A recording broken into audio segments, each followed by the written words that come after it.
Good morning. Welcome for this Transeo Academy session on artificial intelligence. It's our pleasure to welcome you this morning and for this online session. We had many interested members on this topic, so I think we're going to start quickly. So we'll introduce our guest speaker, Ben Koppenens. Then he will give a very nice presentation.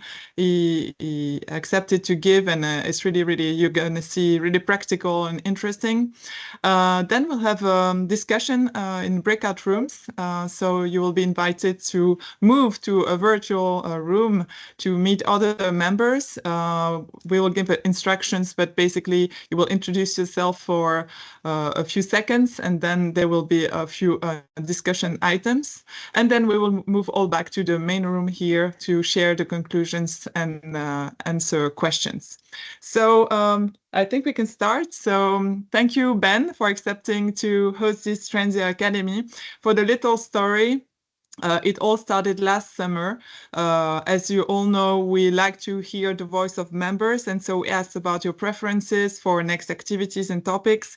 And many of you told us that artificial intelligence and mergers and acquisitions would be really interesting, especially for the micro market and for small business owners, advisors like you. And so Ben kindly accepted in the survey to cover this topic for us. So we contacted him and we started work on this topic. So Ben, you're the head of business for Sale.eu.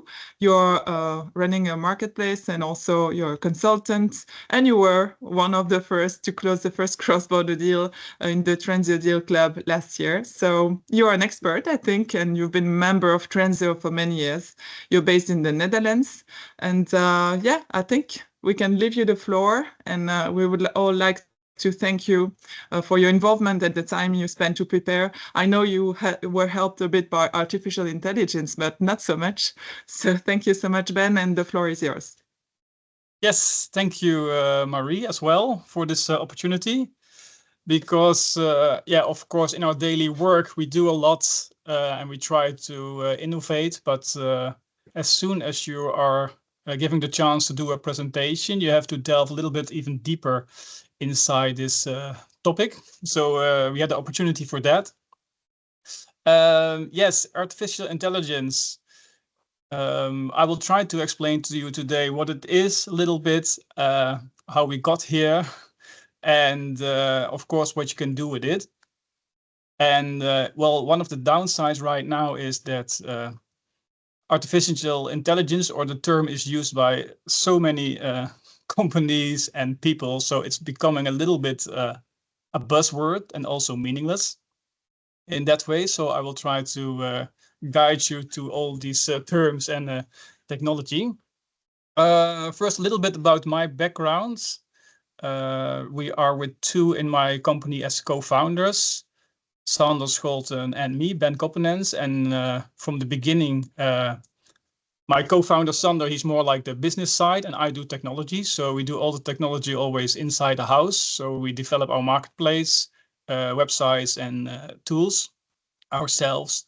And of course, since 1 or 2 years, AI is yeah, the new buzzword you have to go into. And for a new technology, AI is also very different from other technologies because it's very accessible. You can see, I also saw on the survey, many people use AI, and they not only use it for business, but we also use it for private. People use it to buy presents for their loved ones. People use it to make a poem. And my children use it to make homework, which is also not the best for them. So this new technology brings a lot of opportunities, but also brings a lot of yeah, challenges, actually. And AI is also something it's been thought about a lot. So I have a history of maybe 100 years ago in literature. The writers already talk about how AI gonna change our future one day. And I'd like to ask you, you don't have to answer, but I'd like to ask you, do you know this quote, which is quite famous if you're in this world? Maybe you can raise your hand if you do, but I'll show you a short clip. This is the first movie where AI became present for the future. I hope you can hear it.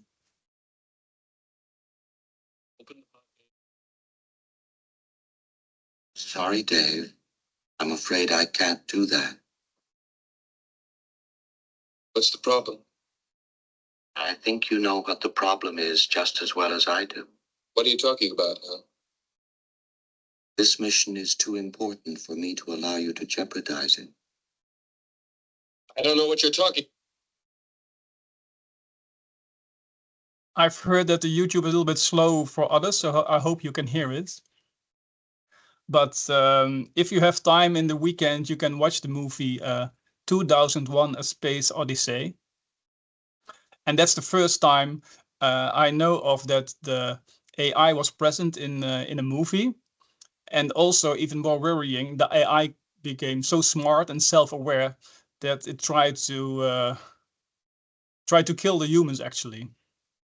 So we're quite far from that moment yet. The AI is not self-aware yet, and it's also not harmful for us yet.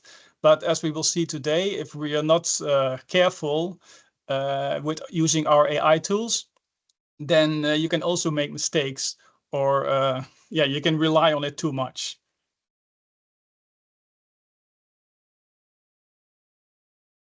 So today I will first go into the background of AI and what it means. And this is for you if you understand how AI is developed or how the technology is trained and is used by the companies. You will understand how it works, and it will also help you to understand how to use it, understand how to not make mistakes, and maybe in which part of your business you should use it, or you really should not use it. And after the background, we will go a little bit more into business transfer, how we can use it in our line of business. And of course, it's important that we also have some practical examples, like Marie shared in the opening. So I will share some of the examples how you can use it today in your work or maybe tomorrow. And after the examples, we will have some time in the breakout rooms to discuss what are your challenges or your ideas about this?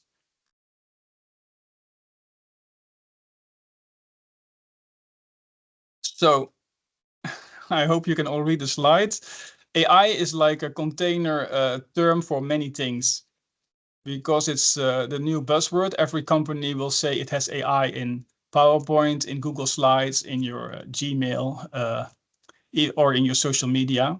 So all your companies, you will try to sell you something, they will say it's AI. And what it actually means is artificial man-made intelligence. And intelligence means this tool can learn something, it can reason with you, it can has a perception of what you're doing. And also important, AI is some kind of interaction. We also use the ChatGPT, and in ChatGPT is actually you have the interaction. You talk to the AI, and the AI is very adaptable, which we'll also see in the future can be a challenge, because it adapts so fast. It's for us difficult to predict what it's going to do. And a different technology from AI is that we do not program it in a way it's conventional, but it learns by itself. So AI learns by watching people, listening to us, reading what people write, and then it tries to artificially copy. It's copying what is fed. And before we go into that, I want to show you the survey. I sent a survey to all the participants. Not everybody entered the details, but it's nice to see that who is already using AI, and maybe which part of them they know, which part is what they used for. So the first question I'd like to show is if you have used tools before, and as you can see, it's professionally but also personally. Nowadays, you can use ChatGPT also for your shopping list or send you reminders or making poems for Christmas. And furthermore, for how often do people use it? Yeah, it's even daily and weekly for many people.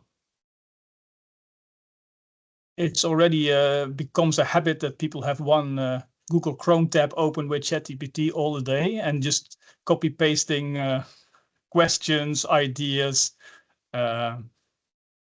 worries, questions, or even it's good more used than Google sometimes. You just ask a question, you get an answer.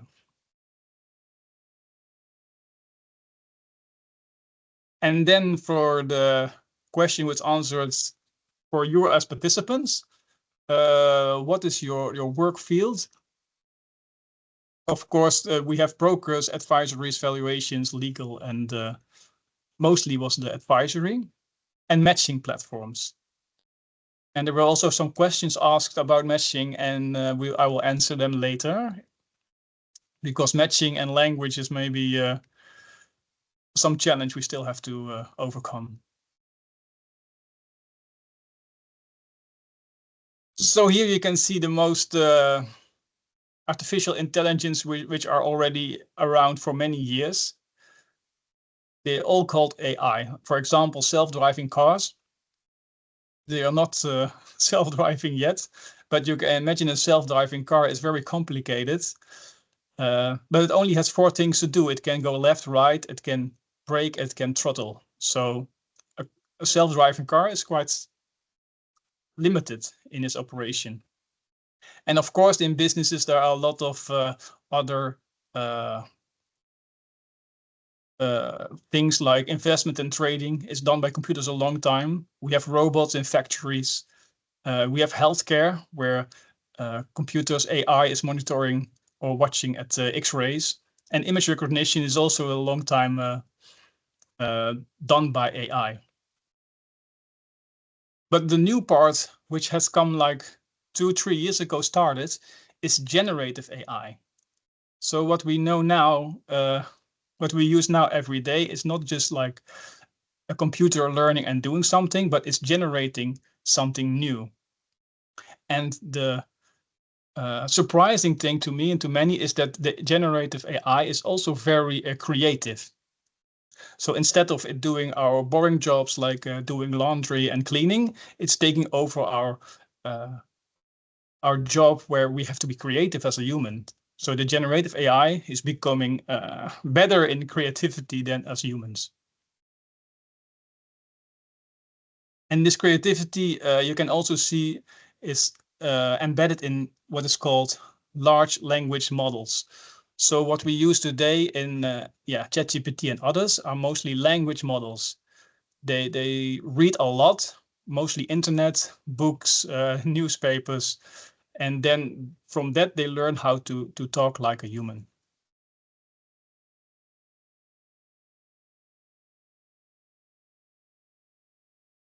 And not only we have language models, the company from ChatGPT is also well known for DALL-E, and it can make images as good as it can make language. For me, I think even the image generation is more special how it works than language, because you give a description like I did here, make an illustration for generative AI, and then it will generate this nice picture for you. So generative AI is what we use today as ChatGPT and other chatbots. It's like the creativity after you ask him questions, and it will use its database of information to create an answer for you. And because it's creative, it can also be sometimes wrong in his answers. So you have to be well aware of that.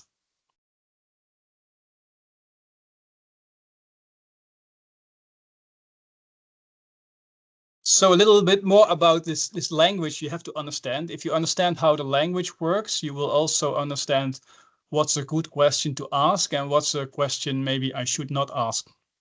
So firstly, you talk about millions of documents which are read by this AI. And then there's a lot of human work actually involved. We always think that, oh, maybe ChatGPT company is very smart in let the computer understand, but humans play a big role. Is that they let the computer answer a question, and then a human will say, this is a good answer, and this is not a good answer. So millions or thousands of answers are handily picked and selected to be answered by hand. So you will ask questions, and then you say thumbs up or thumbs down, and then you have the company will do that for months to make these models so good in answering questions. But because humans do so much of the training, we also have all the human biases inside this AI. So if in the sources there are mistakes, the AI will make mistakes. If the sources has some bias, then the AI will also have this bias. It will not be smarter than humans. It will copy our behavior. So these are the well-known large language models we use. Mostly I saw you use ChatGPT, but the other ones are also a little bit famous. Gemini, maybe you don't know the name, but it's the one from Google. It will sit inside your Gmail and Google Slides, etc. And interesting to maybe for you is Mistral. It's from a French company, so it's the only one which is not from the USA or Asia. So if you want to support local businesses, maybe you can think about switching from ChatGPT to Mistral. So we have a European counterpart actually to make it stronger. And last month, I don't know if you have seen the news. There was a new AI from China, DeepSeek, and well, in the LLM world, it was quite a shock because they were much cheaper than ChatGPT. Maybe most of you will use like a free account or a $20 account, but to make the AI work, you actually need investment of millions in hardware and training. And DeepSeek is a model you can even run on your own laptop or in your own server. So it's locally and it's much cheaper. So for the future, language models and AI will also become cheaper. So you can understand how large language models work, LLMs, I will say. Somebody fed all the Shakespeare's books into a large language model and say, oh, please, can you make a new verse for Shakespeare? And if you can read this, you know how it works, because the LLM will imitate how Shakespeare talks. But in this way, it wasn't trained well enough because the sentence doesn't make any sense. So the words are imitating Shakespeare while they don't mean anything. So that's also good to understand. A large language model doesn't understand language. It tries to copy how humans talk.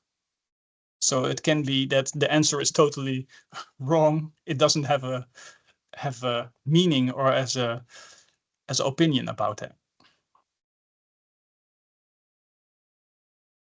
So back to our business, our work.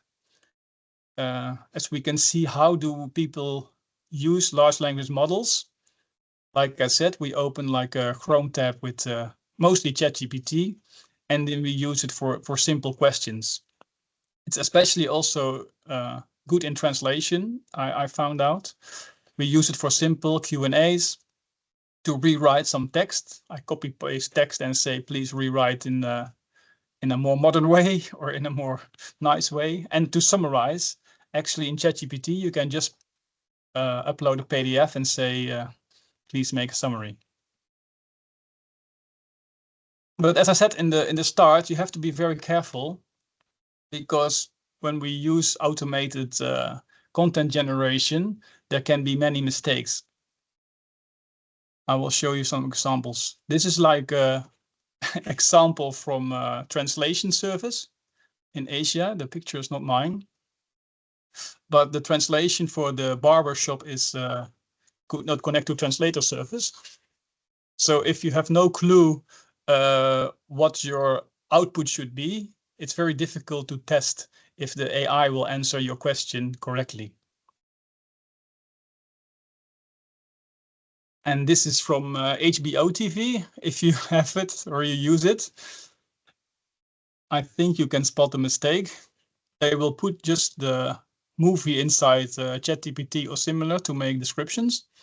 But sometimes your AI will answer it doesn't have any information. So if you do not check your results, you will put this kind of sentences into your reports or evaluation reports even. And the last one is actually a book. I don't know if you like Amazon Prime or Amazon the e-readers, but since ChatGPT is available, there are flooded with books because for everybody creating new books is very easy. And then if you do not do your proofreading well, you will keep this prompt answers inside your books. It even says it taught for 13 seconds.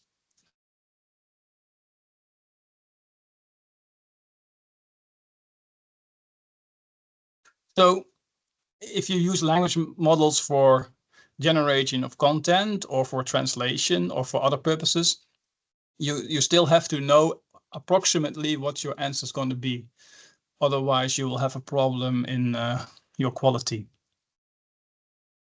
And there are two other things in LLMs which are causing a little bit of problems, is that every day when you ask something, your answer can be different. So if you ask for creativity, it's really nice. If you say, make some social media post for me, it will create a new post every day. But for your answering, if you use it in business, it can be quite complicated if you have a different answer every day. So in here, they ask ChatGPT like, oh, create some new product names for me. And every day it will generate different names. Every day when you ask something, the answer will be different. And you can imagine if you use it for your M&A advisory, it's very complicated if your answer is every day will be different. Or for example, it's totally not correct. Maybe you're heard of the term hallucination, and hallucination means that it will just make up answers if it doesn't know the answer. So first I asked a very simple question for humans. How many letter N in the word banana? No, it says there are none. I thought, okay, maybe it counting capitals. So I rephrased to the small letter N. It says still no. But if you say, if you ask again, are you sure? Then it will just make some gibberish. It's very sure. And finally it counts to letter N. So you can kind of talk to a LLM and convince it of your opinion. So if you use it for business, if you use it for a summary, you have to be aware that answers can be totally wrong.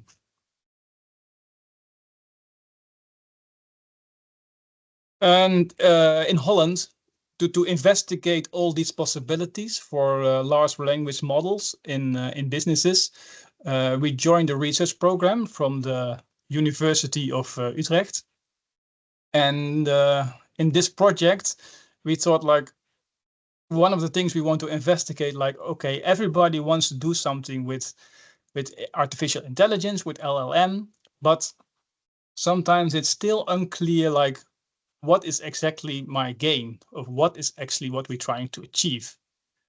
Otherwise, we'll just want to do it because it's a buzzword, but we need to gain something. And from the questionnaire, we developed some KPIs, like if we want to use it in a business way, what are we actually trying to gain?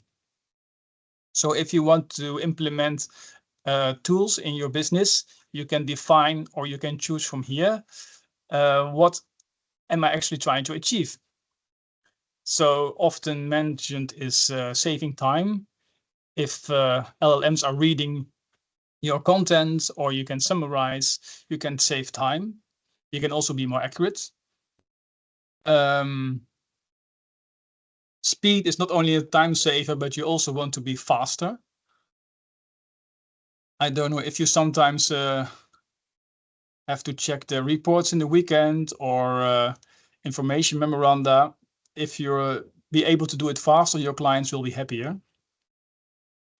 Quality is also something we like to improve by if you feed large amounts of PDFs to language models, they are very quickly to review and see mistakes or see other things. And of course, if we have time savers and etc., we will also save some costs.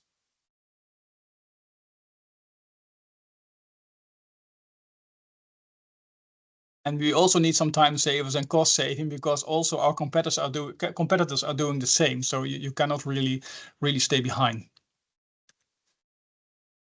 And because language models are based in language, the first things you think about are language-oriented skills.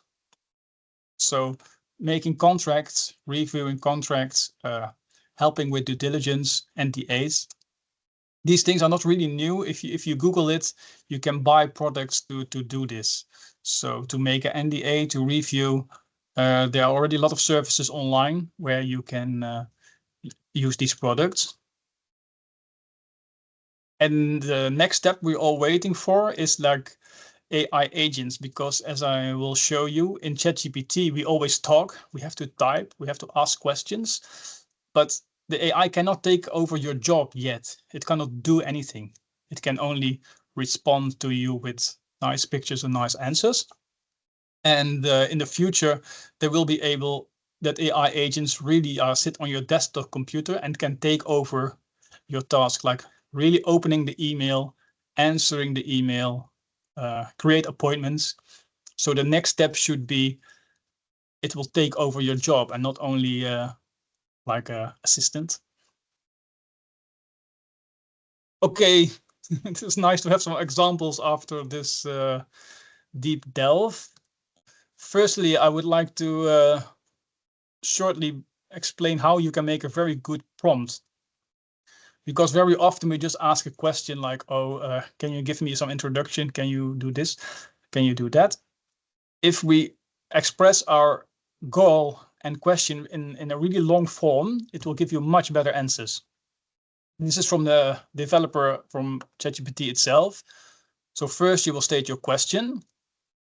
You will say how you want to return. You will say warnings, don't do this, don't do that. And at last, like the context. So I will show you for a simple question in our line of business. I asked, what is profit? Suppose I need a nice definition for a report, what is profit? And ChatGPT will give you this great answer, which is very long. And maybe it's not what you're looking for. So this is a very, very open question. And the next question I asked a little bit differently. So I said, what is profit? My question. I say, I want to have a clear definition. And the warning was, do not give any examples.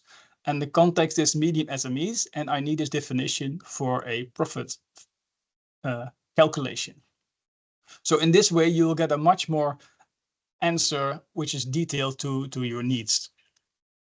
So this one is like very big, and this one is small. So if you ask questions, you can add your context. You can say, talk like M&A advisor, talk in this language, talk targeting clients, children, other advisors. So all these context really helps to give you a answer which is more detailed to your needs.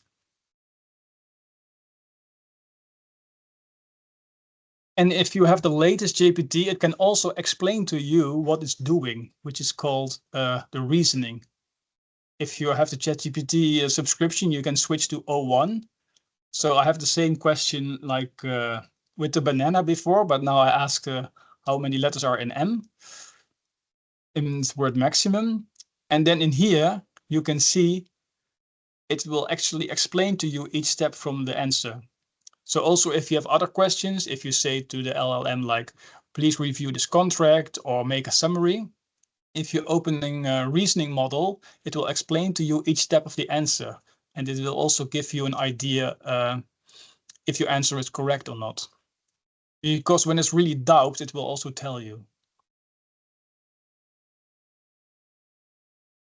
So when you're using prompts in your daily basis,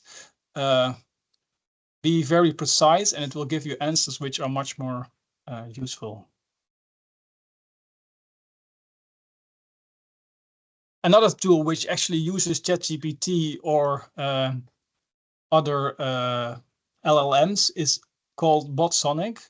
I asked in the survey because many people have like a chatbot on their website and people like it or don't like it so much. But here you can train one to be your own content, your own LLM. So it will read your whole website, or it will read PDFs you will send to it, and then it will answer you with its knowledge. So for example, we use it on our Dutch platform. I think you can see it. I will tell it to switch to English. So then it will switch to English, and then I can say how to sell my online store. For example, it's always tricky to do a live demo, but I think it's generating an answer. It's okay. It's a bit slow, Ben, but we can see it. Thank you. It's a bit small. Slow, but we can see it. It's great. Okay. Thanks. So if you use this kind of products on your own website, it can help clients to answer their own questions faster. And if you make it a little bit more helpful, you can also make sure you have more client conversions because you answer those questions and you can push them in a certain direction. So this is a product which you can also already use tomorrow.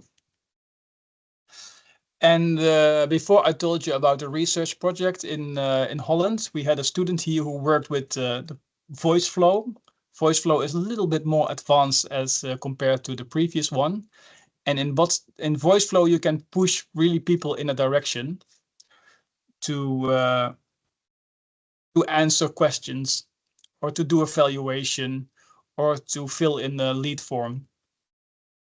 I'm sorry, but this one is only in Dutch, but you can say, oh, I will do a company valuation. And it doesn't really chat like ChatGPT, but it will ask you really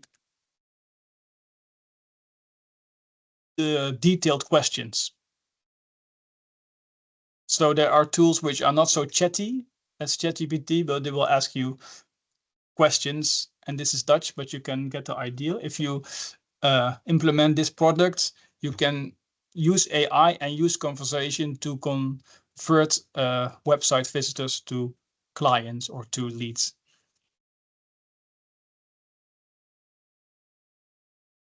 And maybe you have seen in my presentation until now, actually there's already AI in many products like PowerPoints and also in Google Slides.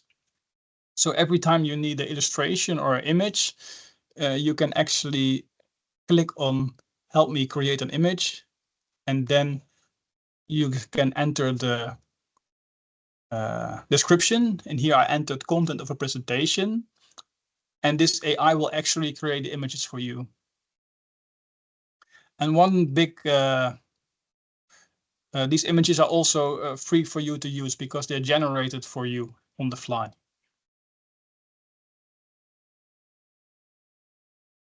And after these points where you can use AI, there are still a lot of concerns connected to AI, because before I was just entering some information in ChatGPT, which is a company based in the USA. And well, people worry a little bit about the privacy issues there. It's very hard to test and to know for sure that your data and your questions and your content is safe. So firstly, we have to know for each product you use, you have to verify, can I use it? What information am I allowed to enter it? Can it be deleted if people ask it? These kind of things.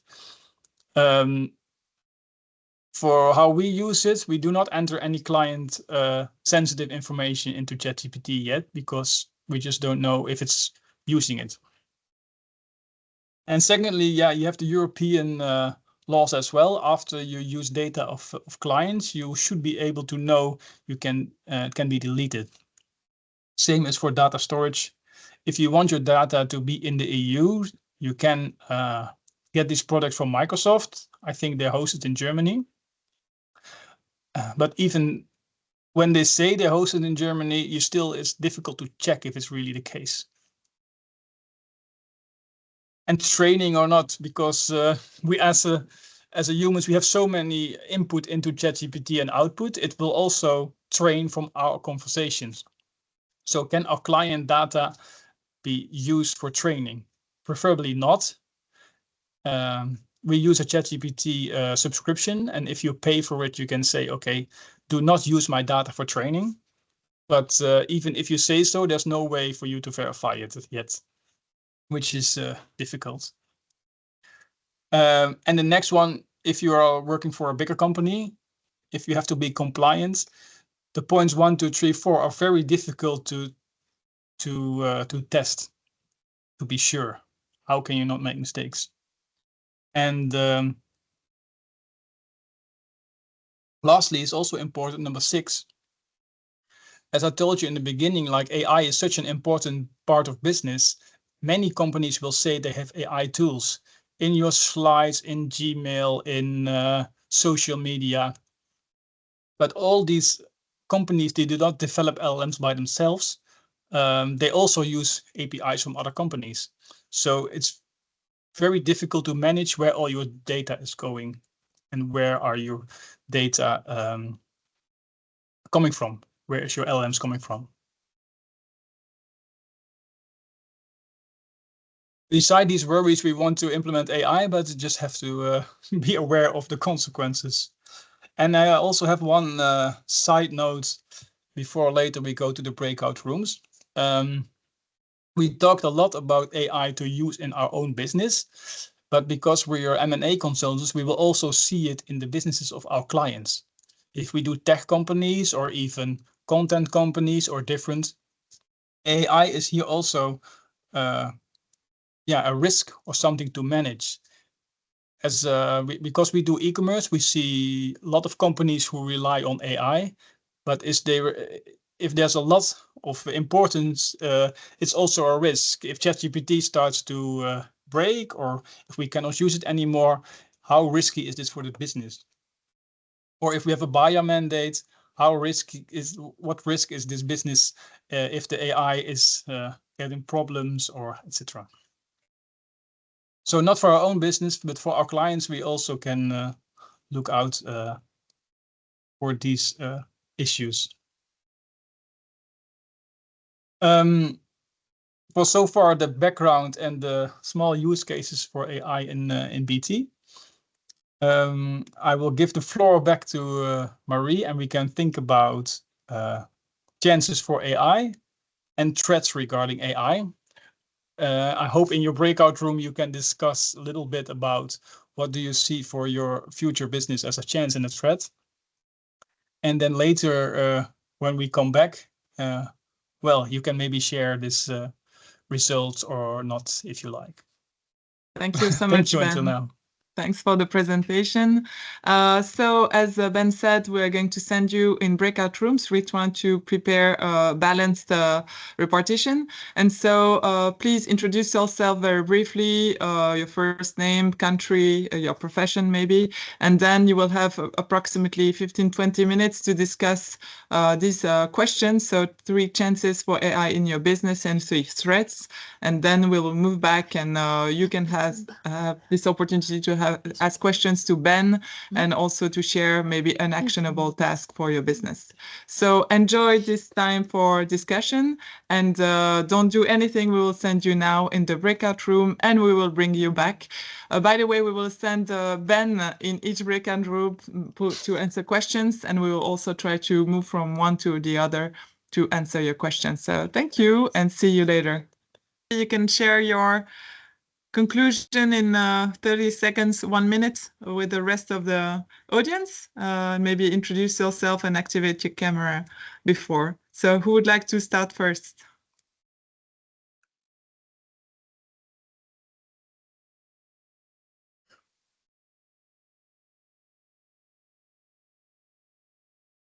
Yura, Guido, Jean-Luc?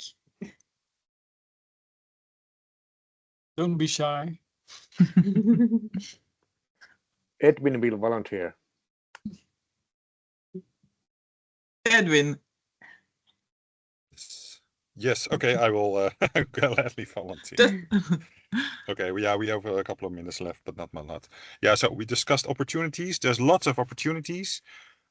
Conceptually, we can think of them at least 10 examples. For example, indeed, language models that will do NDAs, LOIs, contract scanning. We've also made those in-house at the university. We're also working on a scandal scanner, so give me all the dirt of the company as negotiations material. With Ben, we worked on the lead generation.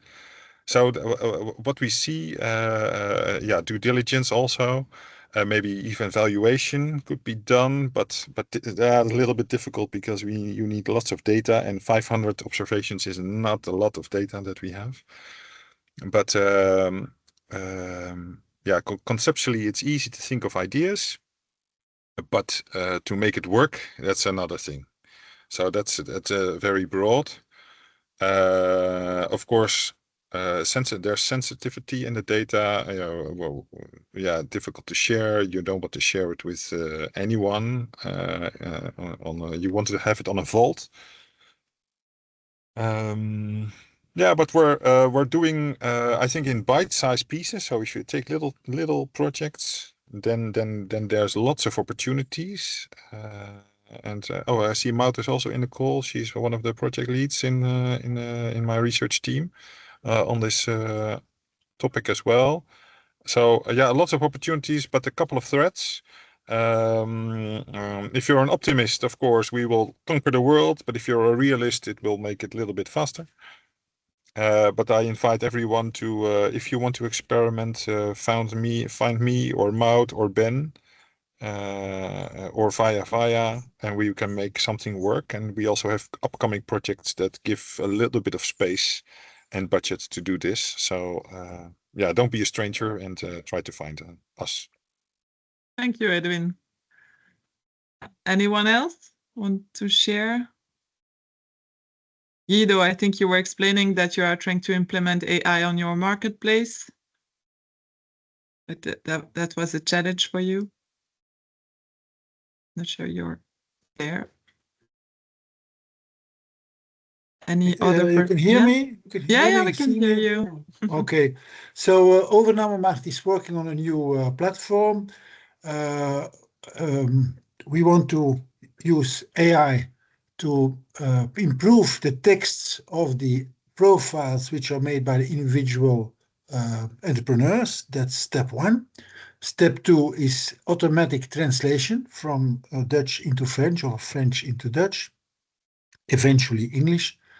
From the point of view from the buyers, we think we can help them to, let's say, to have the criteria to find out which profiles on the website could be interesting for them. But we understand, as for now, when somebody, for instance, wants to buy a restaurant or a small business in Flanders or in Antwerp or in Brussels, he can make use of ChatGPT Copilot as well. And then he gets the profiles which are on Overnamemarkt, but also on Bedrijventekoop, on Overname Web, or on some other websites which don't provide guarantee of, let's say, of a professional approach. And that was a remark to see how we can help potential buyers, to help them to select the targets which are of interest for them, but how we can, let's say, look to it that we still have a role, we still have an important role to play as to accompany buyers and sellers in this process. Thanks, Guido. Thank you. Ben, do you want to comment, or maybe the audience has questions for Ben, because I could not make it to the breakout rooms. I have one comment, is that also in the survey somebody asked about how can AI help with matchmaking. But I think for now the AI or the language model are good in contracts, in reading and giving feedback. But like for a database search and matching, I think our traditional methods are still better for now. Maybe for the future not, but you cannot ask AI yet like, oh, find me a business. So that's going to be a next step in the future. Okay, thanks. Any other comment or question?